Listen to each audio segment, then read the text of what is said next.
Natural star Nani నటించిన hit the third case cinema May 1న ప్రపంచవ్యాప్తంగా థియేటర్లో విడుదలైంది. హిట్ ఫ్రాంచైజీలో మూడో సినిమా ఇది.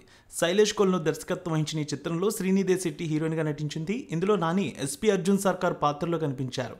ఈ సినిమాకి అదిరిపోయే రేంజ్లో రెస్పాన్స్ వచ్చింది. వసూళ్లు కూడా అదరగొడుతున్నాయి. తొలి రోజు ఒక రేంజ్లో కలెక్షన్ సాధించింది. నాని కెరీర్లోనే హైయెస్ట్ కలెక్షన్ సాధించింది. తొలి రోజు దసరా వసూళ్లు కూడా దాటేసింది. ఇక నేడు మూడో రోజు కూడా అదే రేంజ్ కలెక్షన్ సాధించింది. ఇక నేడు నాలుగో రోజు అద్భుతమైనటువంటి కలెక్షన్స్ రాబోతున్నాయి అంటున్నారు అనలిస్టులు. మరి టాలీవుడ్ అనలిస్టుల రిపోర్ట్ ప్రకారం నేడు కలెక్షన్స్ ఏ విధంగా ఉండబోతున్నాయి చూద్దాం.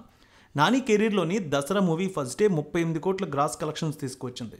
ఇప్పుడు అదే ఓరమాస్ సస్పెన్స్ పోలీస్ కాప్ నేపథ్యంలో తెరకెక్కిన హిట్ 3 మూవీ మొదటి రోజు ఊచకోత కోసింది కలెక్షన్స్ పరంగా. తొలి రోజు 43 కోట్ల గ్రాస్ కలెక్షన్స్ తీసుకొచ్చింది. నాని కెరీర్లోనే నెంబర్ 1 మూవీగా నిలిచింది. ఇక రెండో రోజు 62 కోట్ల రూపాయల వసూళ్ల మార్క్ అందుకుంది. మూడో రోజుతో మొత్తం 82 కోట్ల రూపాయలు ప్రపంచవ్యాప్తంగా తీసుకొచ్చింది ఈ సినిమా.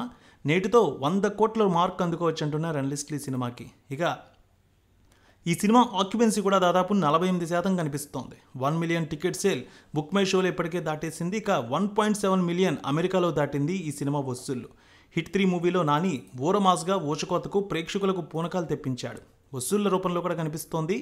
దసరా అలాగే హాయ్ నాన్న సరిపోదా శనివారం సినిమాల తర్వాత తన కెరీర్లో 4గో సక్సెస్ అయితే తన ఖాతాలో వేసుకున్నాడు నాని. హిట్ 3 విషయానికి వస్తే హిట్ ఫ్రాంచైజీలో మూడో సినిమాగా ప్రేక్షకుల ముందుకు వచ్చింది. అర్జున్ సర్కార్ పాత్రలో తన నటనతో మెప్పించాడు. అంతేకాదు టాలీవుడ్లో టాప్ స్టార్స్ తర్వాత టైర్ 2 హీరోల్లో నెంబర్ 1 మాస్ హీరోగా తను ఎస్టాబ్లిష్ చేసుకుంటున్నాడు వరుస హిట్లతో. స్టోరీ వైజ్ చూస్తే అర్జున్ సర్కార్, నాని వైజాగ్లో హిట్ టీంలో ఎస్పీ.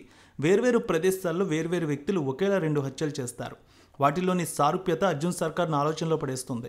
సంబంధం లేని వ్యక్తులు, సంబంధం లేని మనుషులను ఇలా ఎందుకు హత్య చేస్తున్నారనే సందేహం కలుగుతుంది. అలా దేశవ్యాప్తంగా 13 హత్యలు జరుగుతాయి. ఒకే తరహాలో హత్యలు చేస్తున్న వ్యక్తుల మోటో ఏమిటి? వాళ్ళు ఎందుకంత క్రూయల్గా మనుషులను చంపుతున్నారు? దానిపై తన అసిస్టెంట్ వర్ష అలాగే దివాకర్, రావు రమేష్ కనుసన్నర్లు ఈ ఆపరేషన్ టేకప్ చేస్తాడు. దాంతో కథ శ్రీనగర్ నుంచి బీహార్ మీదుగా అరుణాచల్ ప్రదేశ్కు సాగుతుంది. ఈ హత్యల వెనుక సిటీకే క్యాప్చర్ టార్చర్ కిల్ అనే డార్క్ వెబ్సైట్ ఉందని తెలుసుకుంటాడు. ఈ సైకో గ్యాంగ్ ఆటలను అర్జున్ సర్కార్ ఎలా కట్టించాడు? తల్లి లేని అర్జున్ సర్కార్ జీవితంలోకి వచ్చిన మృదుల, శ్రీనిధి శెట్టి అతని ఆపరేషన్కి ఎలా సహకరించిందనేది హిట్ 3 కథ. మంచి టాక్తో అయితే సినిమా వెళ్తోంది. వసూళ్లు కూడా అదరగొడుతున్నాయి ఈ సినిమాకి.